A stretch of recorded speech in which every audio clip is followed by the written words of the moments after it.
이 땅에 살아가는 동안에 구원받은 하나님의 백성들로서 교리를 많이 알고 성경을 많이 알고 어떤 그런 신학적인 지식을 갖는 것도 중요한데 그거보다 더 중요한 것이 믿는 자로서의 거듭난 사람으로서의 삶. 우리는 그것을 제자의 삶 또는 천국 백성의 삶 그렇습니다. 그래서 크리스찬 라이프라는 게 굉장히 중요해요. 라이프 스타일. 성도의 삶의 내용과 그 모습이 굉장히 중요합니다. 우리가 아무리 이론적으로 또 지식적으로 신학적으로 교리적으로 아무리 많이 알고 있어도 우리의 삶을 통해서 증명되지 않는 것은 열매 없는 무화과나 똑같습니다. 우리의 삶을 통해서 우리의 믿음이 증명이 돼야 되고요. 삶을 통해서 우리가 알고 있는 성경 지식이 증명이 돼야 돼요. 오늘도 보면 천국 백성은 어떻게 살아야 되느냐,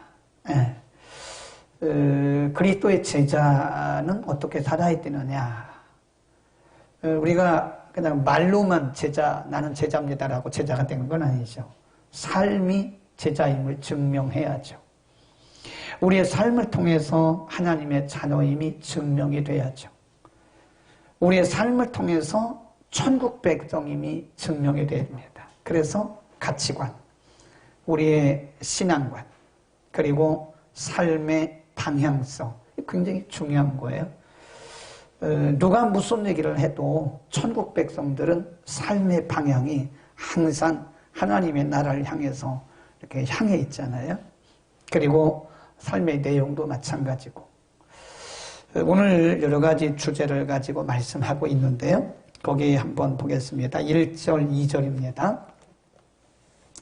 자, 먼저 1절 시작. 예수께서 제자들에게 이르시되 실족해 하는 것이 없을 수는 없으나 있게 하는 자에게는 화가 있다. 예수님도 인간의 연약함을 인정하셨어요. 우리 공동체를 얘기합니다. 공동체 안에서 서로가 서로를 상처를 주고 실족해 하는 일이 없을 수는 없다. 왜냐하면 우리의 공동체가 불완전한 사람들이 모이는 곳이에요. 우리 가운데 완전한 사람 한 사람도 없습니다. 다 불완전한. 그래서 지금 점진적으로 성화되어 가고 있고 점진적으로 성숙해가는 과정 중에 있는 우리들이기 때문에 우리 가운데 완벽한 사람 하나도 없어요. 우리 공동체 안에서. 그런데 조심할 게 있는 게 뭐냐면 우리가 예수님도 인정하셨어요. 우리가 서로 실족해 그렇게 안 할 수는 없다. 우리 공동체 안에서 믿음의 분량이 다르고 생각이 다르고 또 사람마다 가치관이 다르고 방향성이 다르기 때문에 또 신앙의 성숙도도 달라요. 그래서 서로가 상처를 주지 않을 수는 없다. 서로가 실족해 하는 일이 없을 수는 없다. 그러나 예수님 말씀하기를 실족해 하는 그 사람에게는 화가 있다. 예수님이 화라는 말을 잘 안 쓰시거든요. 근데 그 화가 저주입니다. 저주. 예수님이 그런 말 잘 안 쓰시거든요. 그런 용어 자체를 안 쓰세요. 그런 용어는 누구에게 쓰셨냐? 바리새인들. 겉과 속이 다른 아주 외식하는 그런 바리새인들에게 화 있을진저 화라는 말을 쓰셨지 보통은 예수님 그런 용어 자체를 안 쓰세요. 그런데 여기 보면 실족해 하는 일이 없을 수는 없다. 그러나 실족해 하는 그 사람에게는 화가 있다. 그랬어요. 그 실족이란 말이 뭐냐면요. 장애를 놓는 거예요. 장애. 미혹하게 하는 거예요. 미혹. 그것이 고의적이든 고의가 아니든 간에 사람을 미혹해서 어떤 예수님께서 비유하신 것처럼 진리에 이르지 못하도록 가로막는 걸 얘기하는 거예요. 천국에 가는 길을 방해하는 걸 얘기하는 거예요. 고의든 고의가 아니든 간에 방해하는 그 사람에게는 화가 있다. 예수님 그런 말씀을 하셨습니다.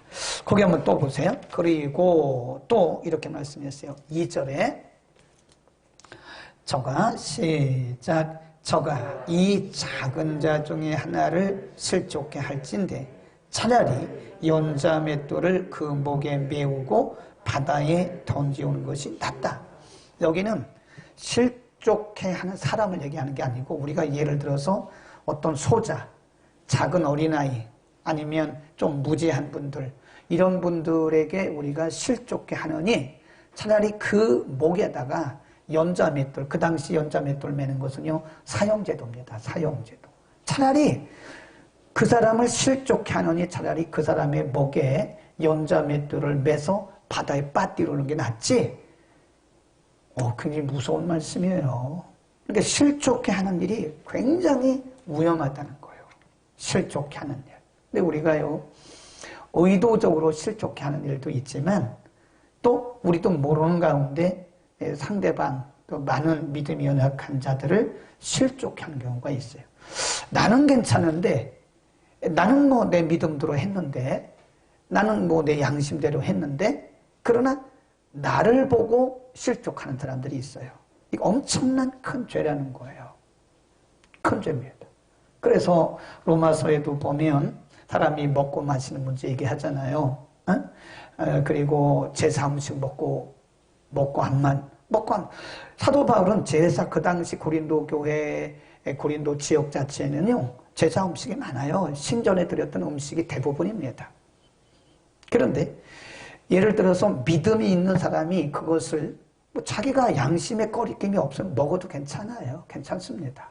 그런데 나는 양심에 꺼리낌이 없는데 믿음이 연약한 사람이 내가 그것을 먹고 보고는 마음속에 스스로 위안을 삼아요. 아, 저분도 뭐 믿음 좋은 분인데 제사 음식 먹네? 그리고 이 사람이 먹어요. 그러면 나는 그 사람을 실족해 하는 거예요. 굉장히 어려운 문제입니다. 그래서 이 크리스찬이 이 세상을 살아가는 거는요, 이게 우리에게 자율의지도 있고 양심의 자유도 있지만 이게 함부로 살아서는 안 되는 거예요. 네, 특별히 우리 공동체 안에서 한 사람이라도 나 때문에 실족하거나 나 때문에 상처받는 거하고 실족받는 거 조금 달라요. 상처받는 거는 뭐 다시 이렇게 치워질 수 있는데 실족되는 것은 진리로부터 벗어나는 거예요. 바른 믿음으로부터 벗어나는 거예요. 옛날에 그러니까요. 여러분 우리가 맥주 한잔 했다고 해서 지옥 갑니까? 그 지옥 가는 건 아니에요. 근데 이건 경건의 문제입니다. 경건의 문제입니다. 크리스찬들 중에 맥주 하는 사람도 많아요. 그럼 다 지옥 가야 되죠 뭐. 내가 보니까 어떤 목사님도 맥주 하더라고요. 안 되죠. 그럼 제가 사실 그 목사님이 그거 마시는 거 보고 제가 상처받았어요 사실은. 같은 목사인데도 어떻게 성직자가 맥주를 하냐? 개신교 목사가 그걸 보고 제가 굉장히 같이 비행기 타고 가다가 얼마나 제가 상처받았는지 몰라요. 초등학교 때 유년부 때 교회를 다니던 아이 하나가 교회를 안 나가요. 고등학교 때까지 교회를 안 나가요. 그래서 물어봤어요. 너는 왜 교회를 안 나가니? 너 초등학교 때까지 열심히 신앙생활 했는데 너 왜 신앙생활 안 하고 교회 안 나가냐 그랬더니 얘가 얘기를 안 하다가 나중에 얘기를 했어요. 초등학교 5학년 때 학교에서 이렇게 하교한다고 그러잖아요. 집에 오는 중에 친구들하고 이렇게 왔대잖아요. 그런데 거기 식당 안에 이렇게 거울 안에 보니까 유리 안에 보니까 식당이었는데 거기 목사님 계셨고 장로님 계셨고 집사님도 몇 분 계시는데 거기 보니까 맥주잔이 있는 거예요. 맥주잔이. 에? 초등학교 요즘은 안 그런데요. 뭐 옛날에는 초등학생들 뭐 보통 어른들도 순수했어요. 굉장히 순수한 거예요. 그때 그 아이는 이 술 마시면 지옥 간다고 믿었던 거예요. 근데 목사님 그리고 장로님 그리고 집사님들 앉았는데 그러니까 오비 맥주라고 한 그 잔이 이렇게 놓여져 있고 거기서 밥을 먹고 있는 거예요. 그러니까 이거 깜짝 놀란 거. 아무리 초등학생이라도 오비는 맥주라는 걸 알잖아요. 집에서 자기 아버지가 마시는 거니까 오비 맥주. 이 아이가 상처를 받았어요. 교회 목사님이나 장로님이나 똑같구나. 선생님들은 예수 믿는 사람들은 그런 거 마시면 안 된다고 그랬는데 목사님이 술 마셨네? 장로님이 술 마시네? 근데 사실은 그게 술이 아니었어요. 뭐였냐면 오비 맥주잔 안에 옛날에 우리 보리차 줬잖아요. 보리차가 보면 조금 이렇게 그 맥주하고 색깔이 같아요. 근데 잔이 오비 맥주라는 거예요. 그러니까 우리가 그런 걸 보면요, 오해를 줄 만한 것은 하면 안 돼요. 떳떳하죠. 목사님이 언제 맥주 마셨어요? 장로님이 언제 맥주 마셨어요? 오비 맥주 잔 안에 있는 보리차를 놓고 보리차 마셨던 거예요. 근데 이 아이는 그것이 맥주라고 스스로 단정진 거예요. 그리고부터 교회 안 나간 거예요. 아, 이거 뭐 목사님도 술 마시는구나, 장로님도 술. 사실 뭐 나이가 좀 들은 사람 같으면 그러려니 했겠지요. 근데 순수한 이 아이는요, 고등학교 때까지 교회를 안 나갔대요. 나중에 다행히도 이 아이가 이제 그걸 깨닫고 나중에 이제 교회에 왔다, 그런 얘기를 제가 직접 들었어요. 그게 어떻게 보면 실족해 하는 거예요. 나는 양심에 거리낌이 없어요. 그리고 나는 뭐 충분히 난 그 일을 할 수 있다고 생각해요. 그래서 나는 아무런 거리낌이 없이 했는데 오히려 다른 사람들이 믿음이 연약하거나 아니면 이방인들이 아니면 전혀 불신자가 저분이 예수를 믿을 수도 있었는데 어떤 성도의 그런 모습을 보고 교회 나가는 것을 아예 포기한 사람도 있어요. 그게 실족해 하는 겁니다. 공동체 안에서나 공동체 밖에서 이 진리를 가로막는 거예요. 예, 복음을 가로막는 거, 그것이 바로 실족해 하는 일입니다. 그래서 사도 바울은요, 고린도전서에 보면 10장에 보면 이런 말씀이에요. 유대인에게나 헬라인에게나 자유자에게나 종에게나 거치는 자가 되지 마라. 장애물이 되지 말라는 거예요. 네, 실족해 하는 장애물이 되지 마라. 한번 찾아볼까요? 고린도전서 10장 32절. 그래, 제자로 살아간다고 하는 것이 만만한 게 아닙니다. 10장 32절 보세요. 시작. 유대인에게나 헬라인에게나 하나님의 교회에나 뭐가 되지 말고 거치는 자, 장애물이 되지 말라는 거예요. 실족해 하는 자가 되지 말라는 거죠. 그래서 야고보 사도는 뭐라고 그랬어요? 많이 선생되지 마라. 선생된 자는 말을 많이 하다 보니까 사람들을 실족해 할 수도 있고요, 사람들을 진리를 가로막을 수도 있는, 상처를 줄 수도 있는 거라. 뭐 그렇다고 또 우리가 안 할 수는 없잖아요. 그러니까 이 제자의 삶이라고 하는 것은 그런 것이다. 또 사도 바울이 이렇게 말해요. 고린도전서 8장입니다. 거기서 2장을 넘어가면 8장 9절부터 한번 보겠습니다. 이게 성숙한 사람의 믿음입니다. 성숙한 사람들은 이렇게 삽니다. 8절부터 식물은 시작. 식물은 우리를 하나님 앞에 세우지 못하나니 우리가 먹지 아니하여도 부족함이 없고 먹어도 풍성함이 없다. 그 얘기예요. 이게 제사 음식을 두고 한 얘기입니다. 제사 음식 먹는다고 그게 뭐 저거 또 안 먹는다고 그런 것도 아니다. 그 뒤에 보세요. 9절 시작. 그런즉 너희 자유함이 약한 자들에게 뭐가 되지 않도록 거치는 자들. 그러니까 제사 음식을 먹거나 안 먹거나 그것은 자신의 신앙의 양심이에요. 신앙의 자유예요. 내가 그것을 먹어도 괜찮다고 생각하면 먹어도 되는 거예요. 그러나 그런 양심의 자유가 있지만 믿음이 약한 자에게 그 거치는 것이 돼서는 안 된다는 거예요. 거기 뒤에 보세요. 10절 설명을 해놨잖아요. 시작. 지식 있는 내가 우상의 집에 앉아 먹는 것을 누구든지 보면 그 약한 자들의 양심이 담력으로도 어찌 우상의 재물을 먹게 되지 않겠냐. 그렇죠. 먼저 된 자들이 그것을 먹게 되면 나중된 자들이 담력을 얻어서 괜찮다고 스스로 자기에게 뭘 주는 거예요? 무슨 거를 주는 거예요. 아, 괜찮구나. 아, 저번 보니까 괜찮네. 이렇게 스스로 자기의 속에 담력을 가져요. 그러면 그 뒤에 뭐라고 그러나 보세요. 그러면 11 시작. 그러면 내 지식으로 그 약한 자가 뭐하나니? 멸망하나니 그랬잖아요. 나는 괜찮은데, 나는 양심의 자유가 있어서 괜찮은데 믿음이 약한 그 사람에게 담력을 줘서요, 면죄부를 주는 거예요. 면죄부를. 아, 저번 보니까 괜찮은데, 아, 집사님도 보니까 뭐 술, 담배 잘하던데, 그럼 면죄부를 주는 거예요. 그래서 잘못하면 그 연약한 심령을 망하게 하는 거예요. 망하게. 그래서 바울은 이렇게 말합니다. 12절 한 번 더 시작. 이같이 너희가 형제에게 죄를 지어 그 약한 양심을 상하게 하는 것이 곧 그리스도에게 뭘 짓는 거라고요? 죄를 짓는 거라고. 그러니까 우리의 양심이, 우리의 신앙의 자유가 다른 사람들에게 거치게 되고 그 사람들에게 상처를 주면 그 사람만 상처를 준 것이 아니라 그를 망하게 하는 것이고 예수님께, 그를 구속하실 예수님께 죄를 범하는 거다. 이게 중요합니다. 그래서 바울은 뭐라 그래요? 거기 보세요. 13절 시작. 그러므로 만일 식물이 내 형제로 실족해 하면 나는 어떻게? 영원히 평생 고기를 먹지 아니하고 내 형제를 뭐하게? 실족지 않게 하겠다. 나는 먹어도 된다 이거예요. 그러나 만일 내가 먹는 그것 때문에 내 형제를, 약한 형제를 실족해 할 것 같으면 나는 평생에 안 먹겠다.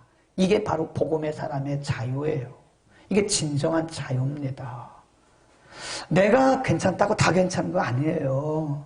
그래서 우리가 크리스찬으로 살아가는 것이 그래서 어려운 겁니다.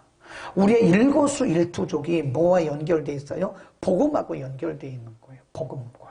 어쩌면 우리의 아름답지 못한 그런 모습을 보고 믿음이 없거나 믿음이 약한 형제가 어쩌면 영원히 복음을 거부할 수도 있다. 그거입니다. 그러니까 조심해야 되는 거죠. 우리는 그래서 항상 배려하는, 내가 괜찮다고 괜찮은 게 아니에요. 진정한 성숙한 사람은요, 내 양심의 자유가 다른 사람에 의해서 지배를 당하는 게 맞습니다. 내가 자유롭다고 해서 막 행동하는 것은 그거는 성숙한 게 아니고 방종입니다. 방종. 다른 사람들을 상처를 주고 다른 사람들 앞에 장애물을 두어서 그러하여금 망하게 하는 것이고 그의 앞길을 가로막는 거나 똑같은 것이에요. 사도 바울이 그러잖아요. 13절에서 나는 혹시 내 자유가 믿음이 연약한 자들에게 실족해 하는 일이 된다면 그들을 실족해 않기 위해서 나는 영원히 고기를 안 먹겠다. 얼마나 멋있어요. 이게 복음의 사람이라니까요. 그러니까 이기적으로 살면 안 돼요. 우리 크리스찬들은 내가 괜찮다고 괜찮은 거 아니에요. 내가 괜찮지만 다른 사람들에게 상처가 되거나 오히려 그들에게 미혹이 되거나 진리를 가로막을 수 있으면 우리는 그걸 단호하게 포기해야 됩니다. 그래서 이게 우리의 신앙이 성장할수록, 성숙할수록 그래서 어려운 겁니다. 그래서 어려운 거예요. 먹고 안 먹고, 마시고 안 마시고, 피고 안 피고, 그거는 내 양심의 자유예요.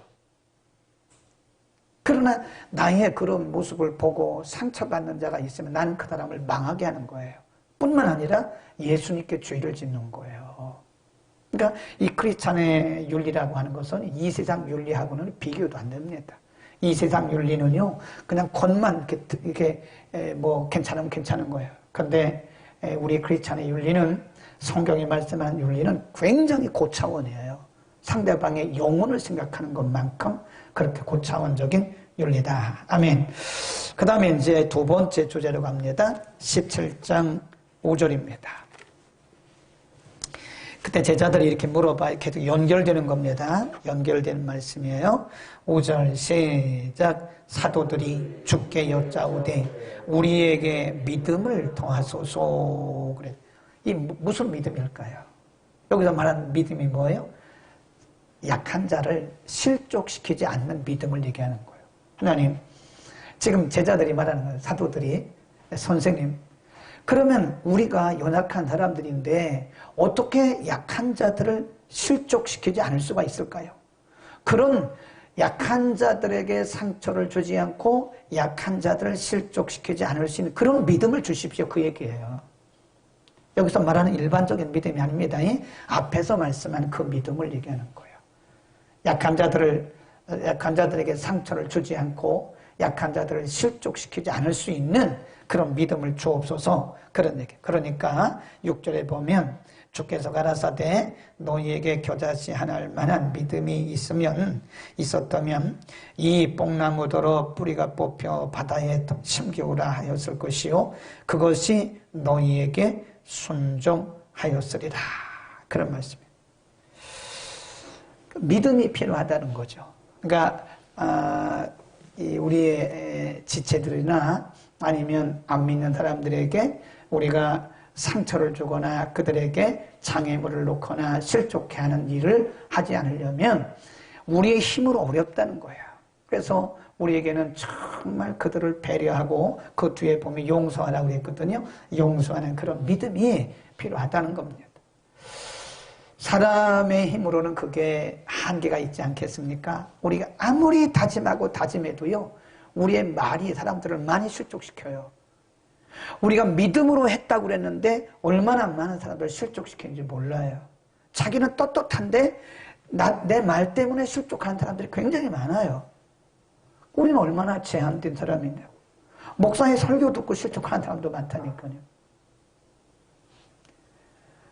이게 인간의 힘으로는 쉽지 않다는 겁니다. 그래서 예수님께서 너희에게 꼭 믿음이 필요하다. 아멘. 우리에게는 실족시키지 않는 그래 지혜로운 말을 할 수 있는 믿음이 우리에게 필요한 것이다. 그래서 예수님은요, 믿음에 대해서 언급을 참 많이 하십니다. 우리가 마태복음에 보면 많은 사람들이 예수님께 오잖아요. 예수님이 그 사람들의 믿음을 다 말씀하셨어요. 너는 믿음이 크구나. 너는 믿음이 적구나. 너는 믿음이 없구나. 심지어는 제자들에게도 믿음이 적은 자요. 너의 믿음이 어디 있느냐. 제자들도 3년 넘게 예수님을 따라다녔는데 믿음이 없다고 책망 들었다니까요. 너희 믿음이 어디 있느냐. 예수님이 강조한 것은 믿음입니다. 우리의 어떤 실력이 아니에요.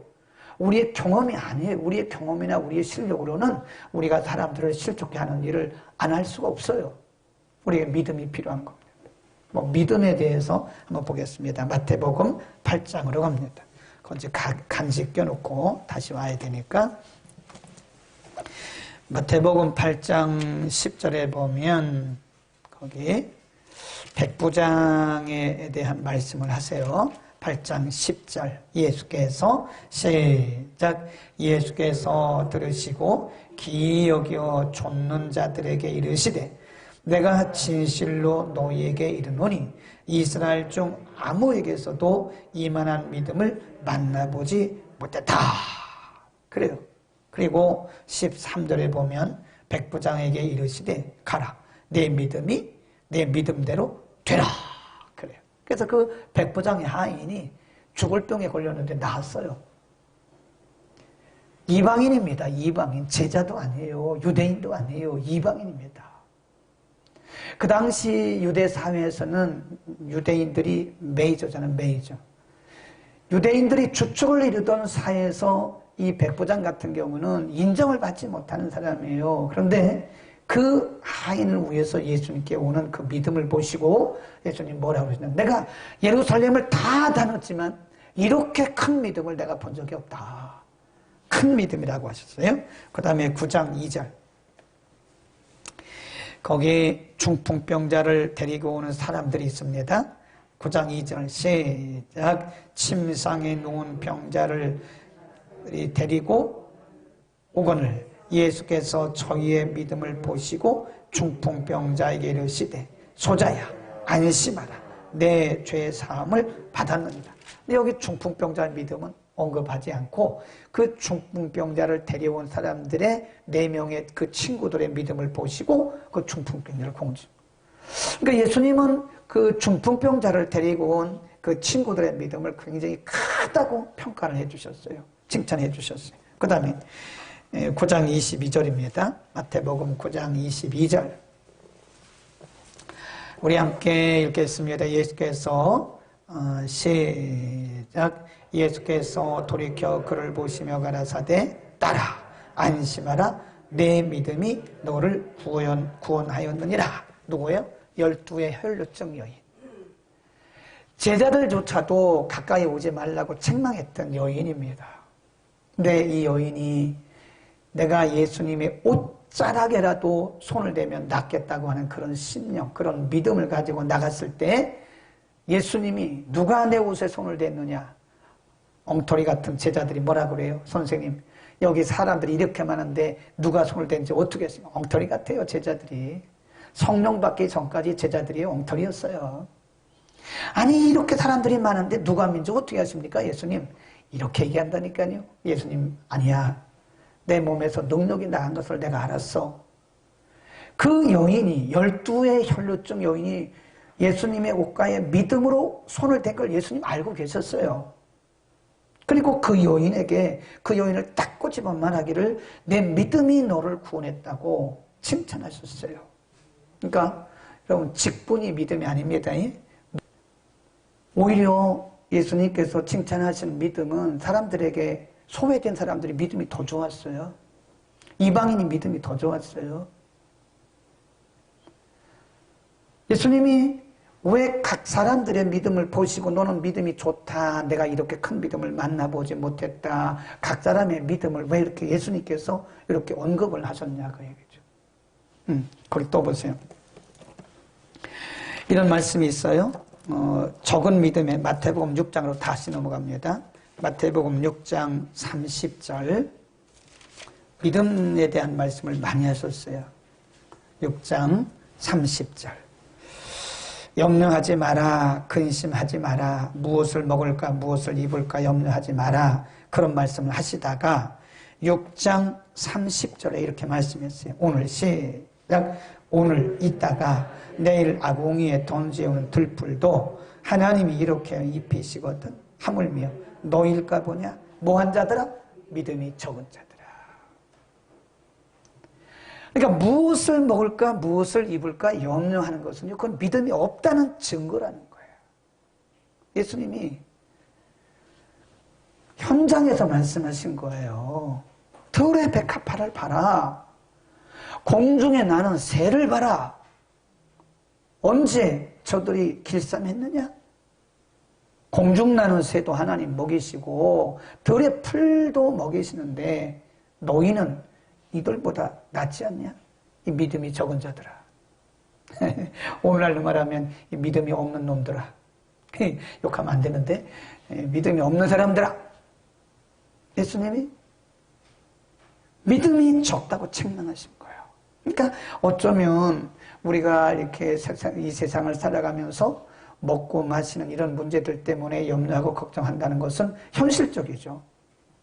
그건 현실적으로 맞죠. 우리가 당장 먹을 게 없는데 어떻게 염려를 안 해요? 우리가 당장 쓸 돈이 없는데 어떻게 염려를 안 해요? 그런데 그것조차도 내려놓으라 이거예요. 아멘. 예수님 그거를 가지고 염려하는 것에 대해서 너희가 왜 이렇게 믿음이 없냐? 믿음이 적다고 책망하신 거예요. 또 8장 26절 마태복음입니다. 계속해서 마태복음 8장 26절 예수께서 지금 제자들에게 하신 말씀이에요. 제자들이 예수님과 함께 지금 배를 타고 가다가 큰 풍랑이 일어나가지고 배 안에 막 물이 들어오고 있어요. 예수님 거기서 주무시고 계셨어요. 25, 26 시작. 그 제자들이 나와 깨우며 가로되 주여 구원하소서 우리가 죽겠나이다. 26 예수께서 이르시되 어찌하여 무서워하느냐 믿음이 뭐한 자들아? 적은 자들아. 네, 거기도 아니 그 배 안에 물이 들어오든 태풍이 불어오든 풍랑이 불든 그 안에 예수님 함께 계시잖아요. 근데 이 제자들은 참 모순적인 믿음을 가진 거예요. 예수님이 거기 계신데도 불구하고 풍랑 보고 걱정하고 있는 거. 당장 죽어가는 것처럼 그 풍랑 보고 그 바람 보고 막 두려워서 돌아가고 예수님을 원망하면서 우리가 죽어가는데 주무십니까? 막 이러고 그러니까 예수님이 일어나셔서 얘들아 너희가 이렇게 염려가 너희가 믿음이 이렇게 없냐? 그게 우리의 모습일 수도 있어요. 그게 어쩌면 그게 우리의 모습일 수. 우리가 믿음으로 산다고 말하지만 사실은 주님 바라보지 않고 우리가 많은 경우에 우리의 환경 때문에 막 흔들리고 막 하나님 원망하고 이럴 수 있다니까요. 우리의 모습을 보시고 오늘 주님 책망하시는 거예요. 믿음이 적은 자들아 너희 믿음이 어디 있냐. 네, 또 한 군데만 더. 14장 30일 많아요. 근데 시간이 없어서. 마태복음 14장 31절. 그래 말씀하세요. 바람을 보고 무서워 빠져가는지라. 베드로에게 하신 말씀이죠. 30절입니다. 바람을 보고 무서워 빠져가는지라 소리질러 가로되 주여 나를 구원하소서 하니 예수께서 즉시 손을 내밀어 저를 붙잡으시며 가라사대 믿음이 적은 자여 왜 의심하였느냐. 제자들이 배를 타고 가다가 예수님은 저 산에서 기도하고 계시고 배를 타고 가다가 밤 아주 깊은 밤이죠. 깊은 밤에 풍랑을 만났어요. 제자들 대부분이 7명 이상이 갈릴리 출신입니다. 어떻게 하면 바람을 피해서 가는지 안다고 이 사람들 경험적으로 알아요. 근데 안 되는 거예요. 그러니까 예수님이 밤 사경에 새벽에 무리를 조벅조벅 걸어서 오시는 거예요. 그러니까 제자들이 보세요. 얼마나 모순인지 아세요? 아니 예수님이 무리를 걸어오시는데 그 예수님 믿지 못하는 거예요. 뭐라 그래요? 귀신이다. 유령이다. 이게 굉장히 모순이에요. 우리도 그런 모순적인 믿음을 갖고 살아가요. 실컷 기도해놓고 예수님이 응답하시는데 귀신이다 이런다니까요. 네. 그러니까 베드로가 성질 급한 그 의협심이 강한 베드로가 정말 주님이십니까? 귀신 같은데 정말 귀신입니까? 귀신 아니고 주님이십니까? 나야 나. 그러면요 저를 한번 시험해보세요. 시험한 거예요. 시험. 제가 무리를 걸어서 한번 올 수 있게 한번 해보시라고. 그러니까 예수님이 와. 영어에서 come on. 지금 와. 그러니까 베드로가 예수님 말씀 듣고 가다가 갑자기 풍랑이 보니까 예수님을 안 바라고 풍랑 보고 막 빠져가 소리 지르는 거예요. 그러니까 예수님 뭐라 그래요? 이 믿음이 적은 베드로야. 그렇게 의심하냐? 그렇게 믿음이 없냐? 이걸 뭐라 그래요? 모순적 믿음. 거기다 써놓으세요. 우리가요 이런 사람들입니다. 베드로보다 나은 게 없어요. 우리의 믿음이 모순적 믿음입니다. 뭐 소리 지르고 뭐 별걸 다 해도 막상 어려운 일을 만나면요 모순적 믿음에 빠져요.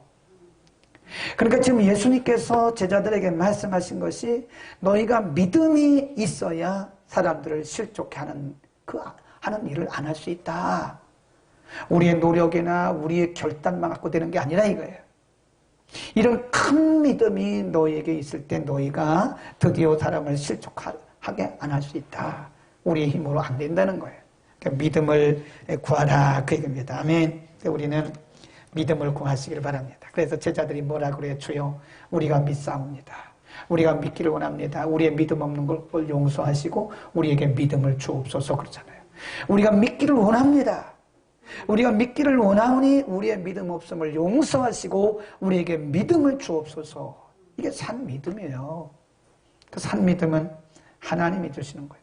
하나님께로부터 폭포수 같은 물줄기가 믿음의 물줄기가 우리에 오는 겁니다. 하나님 우리에게 믿음 주시면 믿어집니다. 그게 안 믿어지는 것은 믿음이 없어서 안 믿어지는 거예요. 그게요. 안 믿어지는 또라는 거예요. 아멘. 그래 우리에게 믿음이 필요한 거 아니겠습니까? 그러니까 제자들의 믿음이 있는 것 같은데 모순적인 믿음 없는 거예요. 우리도 어쩌면 예수님이 오늘 오셔서 우리의 믿음을 이렇게 보시면요 우리도 아마 믿음 없을 거예요. 너희가 믿음이 그렇게 적으냐? 그랬을 거예요. 믿음을 구할 수 있기를 축원합니다. 아멘. 세 번째 마지막 주제 짧게 17장 7절 굉장히 중요한 말씀을 하고 있어요. 17장 7절 굉장히 중요한 말씀이에요. 제자의 삶, 천국 백성의 삶을 가르치시면서 7절 잘 들으셔야 돼요. 7절 시작. 너희 중에 뉘게 밭을 갈거나 또 양을 치거나 하는 종이 있어 밭에서 돌아오면 저더러 곧 와 앉아서 먹으라 할 자가 있는 종인데 하루 종일 밖에서 일하고 왔어요. 밭 갈고 양 치고 왔어요. 그래서 종이 집에 들어왔어요. 그럼 주인이 야 수고했다 밥 먹자. 그렇게 할 사람이 어디 있느냐 그 얘기예요. 그 다음에 8절 시작. 도리어 저더러 내 먹을 것을 예비하고 띠를 띠고 나의 먹고 마시는 동안에 수종 들고 너는 그 후에 먹고 마시다 하지 않겠느냐. 명한 대로 하였다고 종에게 살해하겠느냐. 종인데, 응? 지난주에 말씀드렸던 여기서 이 종은요, 슬레이브 종이에요. 슬레이브. 서번트 종은 살해받는 종을 삭군, 삭을 받는 종을 삭군 그럽니다. 그러니까 오늘날도 보면 이 목회자들이 돈을 너무 밝히면 삭군 먹자 그러잖아요. 그게 나쁜 의미가 아니에요. 삭이란 말은 웨이지, 그 임금을 얘기하는 거예요. 그러니까 사명을 생각하지 않고 어떤 임금, 사례에 생각하는 사람은 삭군이에요. 그게 요즘에는 삭군이란 말이 나쁜 의미로 쓰이잖아요. 삭군 목자 그 말이 삭을 받고 삭이란 말이 임금을 얘기하는 거예요. 임금. 그러니까 서번트는 삭군 종입니다. 삭을 받는 종을 서번트 그러고요. 여기 슬레이브 종은요. 지난주에 말씀드린 그 종이에요. 그 종은 날 때부터 종입니다. 이름도 없어요. 네, 오늘로 말하면 주민등록증도 없어요. 아무런 권리도 없어요. 의무밖에 없어요. 태어날 때부터 종이에요. 그러니까 종은 뭐 팔기도 하고 사기도 하고 선물로 주기도 하고 그건 내 마음대로 못해. 주인 마음대로 하는 거예요. 그 종이라면 그 종이 밖에 나가서 하루 종일 일하고 왔어요. 밥 갈고 양치고 왔어요. 내 주인이 말하기를 수고했다. 밥 먹어라. 그렇게 말하지 않고 너 빨리 밥 준비해라. 그리고 내가 밥 먹는 동안 내 옆에서 수종 들어. 그리고 너는 나중에 먹어. 그 일을 했다고 주인이 그 종에게 살해를 하겠냐? 그래 안 그래요? 아니 마땅히 한 일을 했는데 무슨 살해를 해요? 그렇죠? 이게 제자의 삶을 가르치는 거예요. 10절입니다. 이와 같이 시작. 이와 같이 너희도 명령받은 것을 다 행한 후에 이르기를 우리는 무익한 종이라. 우리의 하여야 할 일을 한 것뿐이라. 그렇게 말하라는 거예요. 우리가 이만큼 했으니까 나 좀 사례비를 주시오. 내가 이만큼 했으니까 칭찬 좀 해주고 좀 상 좀 주시오. 그렇게 하냐? 그러니까 예수님 하신 말씀이 우리는 무익한 unworthy servant. 우리는 아주 가치 없는 종입니다. 영어 성경에 보면 only we did our duty. 우리가 해야 할 우리의 사명을 한 것뿐이에요. 그렇죠? 우리가 마땅히 해야 할 거 했는데 이런 자세로 살라는 거예요. 아멘. 그러니까 우리가 주님 섬기고 주의 일 할 때요 누가 알아주지 않는다고 섭섭해하지 마자. 마땅히 한 거예요. 그냥 내가 할 일 한 거예요. 할 일. 아멘.